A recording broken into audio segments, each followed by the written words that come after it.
एक वर्क है written by Dickinson, it's a poem actually, publish in 1890। बोलती है, tell all the truth but tell its land. Tell all the truth but tell its land. ये जो question है, ये net में भी देखा गया, एमपी सेट में भी देखा गया, वेस्ट बंगाल सेट में भी पूछा जाता है। और जहां तक मुझे उम्मीद है, जो झारखंड में जेट होने जा रहा है, बिहार में बेट होने जा रहा है, इसमें क्वेश्चन आ सकते हैं, क्योंकि ये जो राइटर है एमले डिकिंसन, इतनी इंपॉर्टेंट राइटर है, आप सोच नहीं सकते। Was born in the year 1830, most important writer in American literature, right.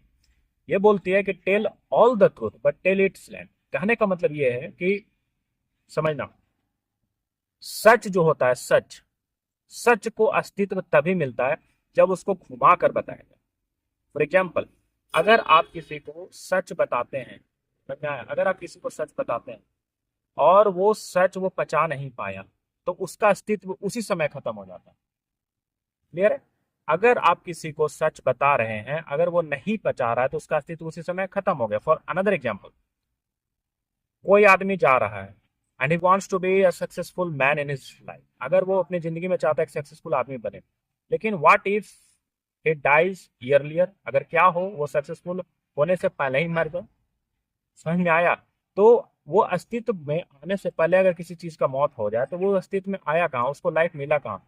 तो ट्रूथ एक ऐसा चीज होता है जिसको क्या किया जाता है, एक सर्किट में रोटेट किया जाता है। फॉर एग्जाम्पल, और अच्छे तरीके से समझते हैं, देखो, एक सर्किट होता है, हम लोग देखते हैं ना, साइंस में पढ़ते हैं, इलेक्ट्रिक सर्किट होते हैं। एक पॉइंट से स्टार्ट हुए सर्किट, और वो फिर वहीं जाकर मिंगल होते हैं सर्किट। समझ में आया? कहने का मतलब, एक ट्रूथ को, एक सच्चाई को उस सर्किट में पास कराया जाता है, like an electric current. Clear है? सच्चाई को कहा क्या किए, उसमें पास करा, सर्किट में पास कराए।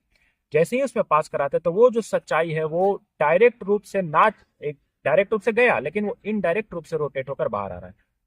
समझ में आ रहा है? तो जो सच होता है, ट्रूथ होता है, that should be told in a slant और indirect way, rather than telling bluntly and directly, because it can harm the people, it can harm the readers as well in English literature, right?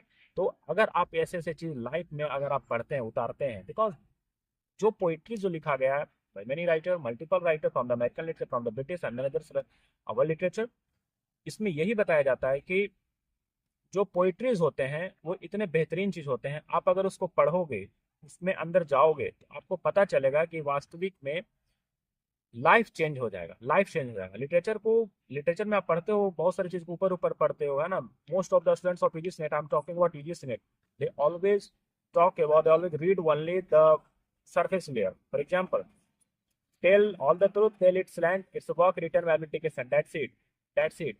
he or she is not willing to go in depth, नहीं उसको मन करता है।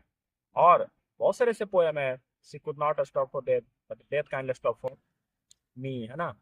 और भी बहुत सारे poetries हैं उनके, मतलब आपको लगेगा कि एमिली डिकिंसन जो है इस तरीके से लिखते हैं, none of embrace is known as none of embrace, है ना, none of embrace, Emily Dickinson. अगर लगता है कि अच्छे से इस चीज को वाकई में अच्छे से ऐसे चीजों को पढ़ना चाहिए, समझना चाहिए, जो एग्जाम में आ सकते हैं, आप मेरे चैनल से जुड़ सकते हैं। Have a great day.